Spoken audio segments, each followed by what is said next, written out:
This video will go through tuning A4 using double string unison and an ETD on the app, because it's very important that you train your ear to be able to tune A4 to 0 cents using the DSU and the ETD before you try to do it on the piano. Because once you try to do it on the piano, now we've got all the other problems that have to do with stability and getting a clean unison on a real piano. But if you understand what a double string unison sounds like when it's out of tune by 2 cents, 4 cents, and you've trained your ear to be able to do that well, then you can really speed up your tuning of A4. And the principle we're using here is this idea of using the oral feedback loop, where you make a judgment by ear, get some feedback, and then if you're wrong, confirm by ear. So in this case, what we're doing is we're trying to train our ear how to hear what a double string unison sounds like when it's out of tune by 2 cents, when it's out of tune by 5 cents, when it's out of tune by half a cent. Because if we know how much we need to move the note, and we will using the Go 8 method, then if we're able to move the note that much in 1 or 2 steps, then our tunings get a lot faster.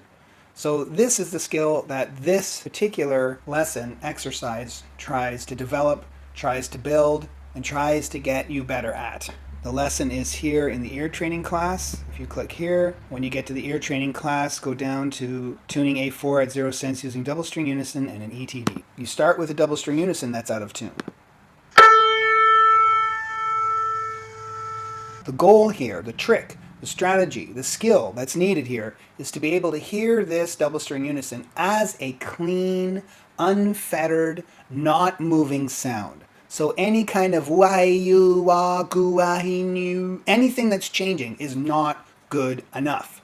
What you need to be hearing here is a clean, solid, not moving sound, a vowel that doesn't change. Ah, that's a vowel that doesn't change. E, that's a vowel that doesn't change. Sometimes people hear E and they think it's not clean. Don't confuse tone with movement. So when you're listening to the double string unison, you're trying to get no movement. This is moving.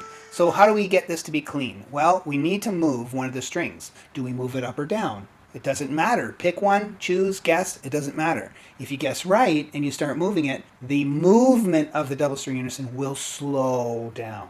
If you're going in the wrong direction, it's going to speed up. This definitely got better. If I had chosen to go in the other direction, the movement is speeding up. That is very fast, lots of movement there. So your goal here is just to get it clean. We're not tuning the DSU yet to A4, 0 cents. We're just getting it clean. That's part of the double string unison procedure. There are 7 steps to use the double string unison. First step is to mute 1 string. That leaves 2 strings. Unless, of course, you're tuning a bichord. It's already 2 strings. You don't need step 1. And in this app, you don't need step 1 because I'm giving you the double string already. So there you go. Step 1, mute 1 string. That leaves you 2 string.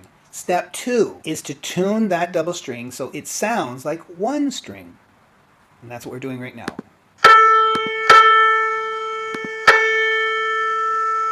See, this kind of has that sound of a plane flying overhead.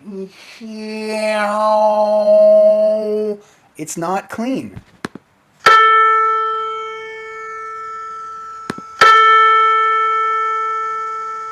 That is a clean sound.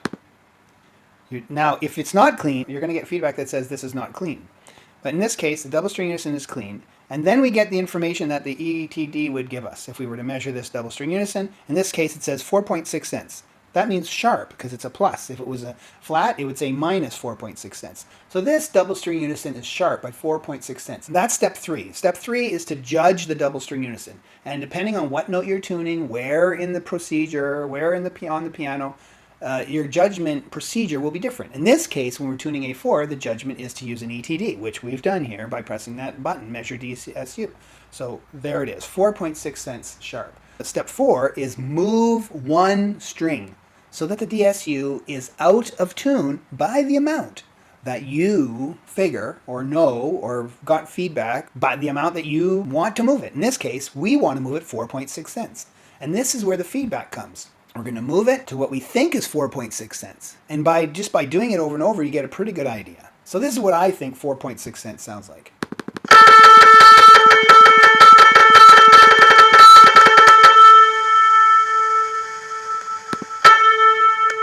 No, that's too much.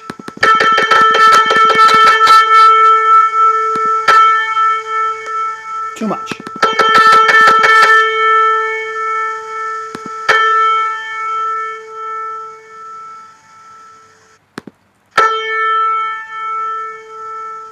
Let's try that. So now that I moved one string 4.6 cents, or what I think is 4.6, the step 5 says move the other string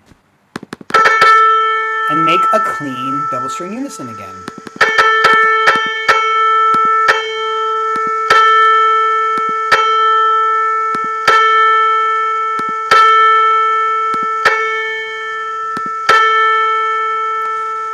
All right, so I think that's clean.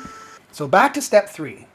So 3, 4, and 5 are looped until that step 3 says that the note is correct.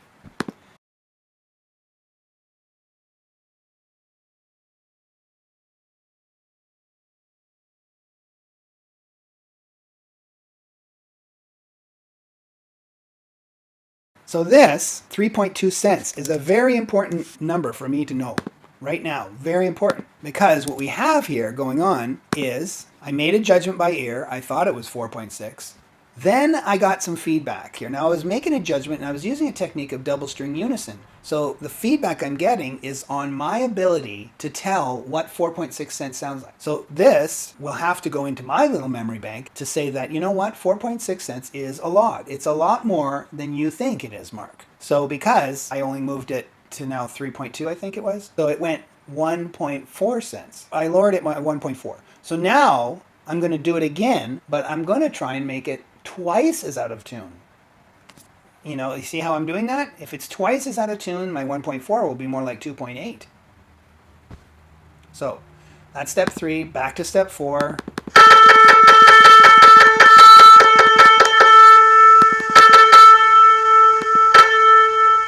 That's definitely more than I did it before. Step 5.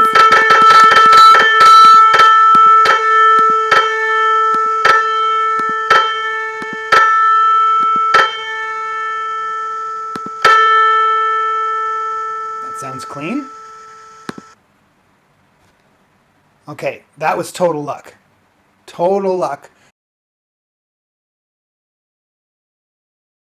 But did you see how this is, actually I'm glad that happened, because this really, really brings home one of the really amazingly powerful, incredibly amazing things about the way the Go 8 method works. Basically, it gives you a chance to do this. Like if I was off by a little bit, I would then have to move again. But in some of the times when I'm using the method, each step of the method, it sets you up for this situation where you just boom, right on, get it. I liken it to throwing a dart at a dartboard. So some techniques are more like the one dart at a time technique. And if we were to sit there and throw one dart at a time at a bullseye, how many of us think we could get a bullseye? Right? Especially if we're not good at darts. But you could take someone who doesn't play darts at all and give them a handful of darts. They throw them all at the bullseye. Maybe one of them gets in. And that saves you some time when that happens. So what does this mean? This means that when I tuned the second time the double string unison, coming from the experience of moving the double string unison from 4.6, thinking I had moved it about 4.6, what I actually ended up doing was only 1.4.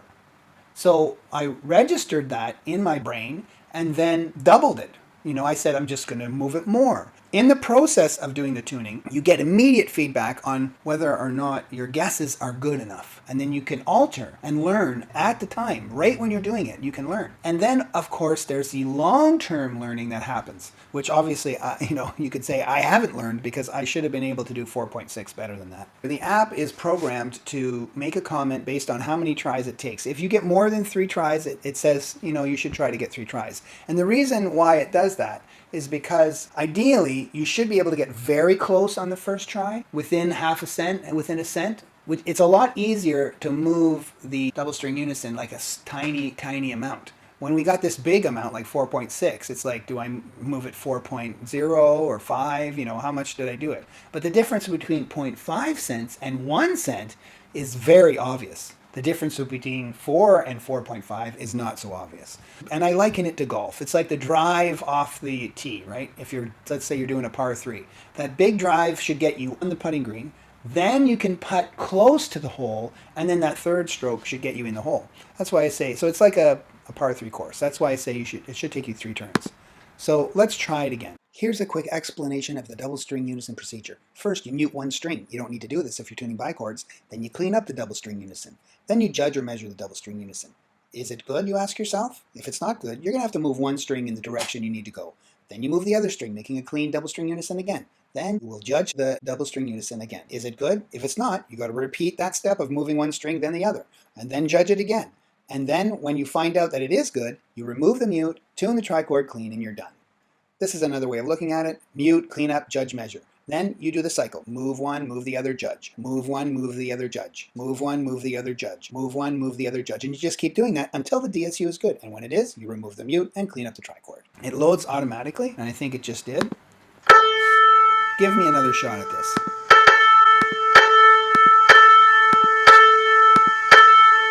Getting worse.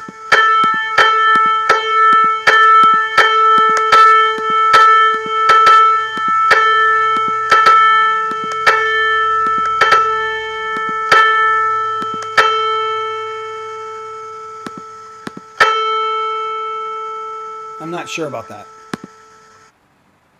Wow, that's the end of it. That's got to be it then. Yeah, minus 3.2 cents. So let's see if I can repeat my 3.2 cents that I did before, or was it 3.6?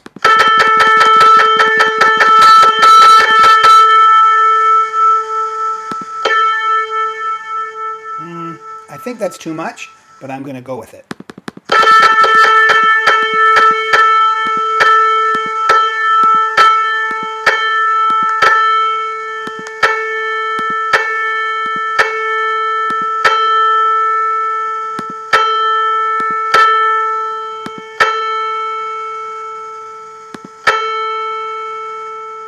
I think that's clean.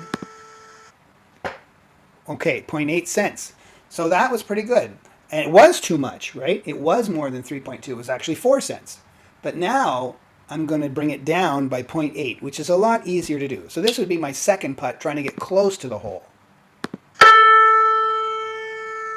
That's very, very slight. A little more. Maybe that's it.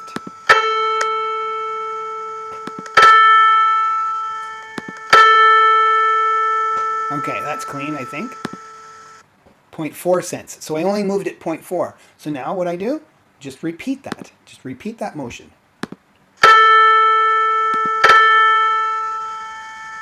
I think that's it.